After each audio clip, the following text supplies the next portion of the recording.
First of all, ask the questions, well, what do we need the skin of a car for anyway? What's it there for? Does it have to be made out of metal? Do we have to make it always in the same manner? Or is it there for different purposes than we thought? In reality, the aspects of crash and stiffness and ride handling can be handled in a space frame type vehicle entirely without the skin. And therefore, to go away from a metal skin and to have a skin that offers different capabilities, can move, can do things that a fixed rigid structure couldn't do, can be lighter, made out of materials which require less energy to make them.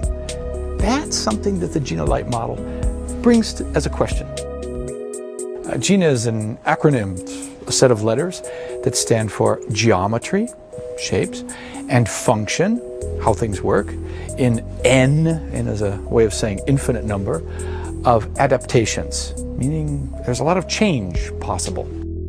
This started a whole chain of ideas within the company here that Gina became not just a model that became a shape or just about cloth as a skin. It became about a thinking process, a philosophy that said, let's do things differently. Let's let materials talk in a different manner. And let's let tooling be a different issue instead of just the way to give us form.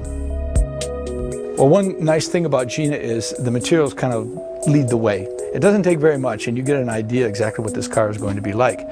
For instance, to get an idea what the sculptural form is between a fender and, let's say, a wheel arch, you really only need a line around the wheels and a line more or less where you want the fender to be, and you'll let the material do the talking in between.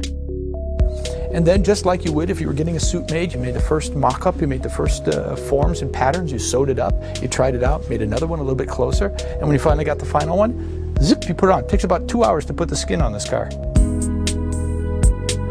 Emotion is really the added value to this. I mean, one way is saying you get better function or you get better alternative ways of doing things, but really we want to achieve a higher emotional plane out of this.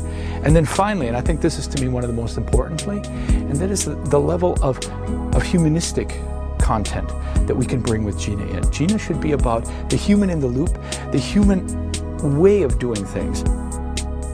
The Gina philosophy, in its short form, is about being flexible.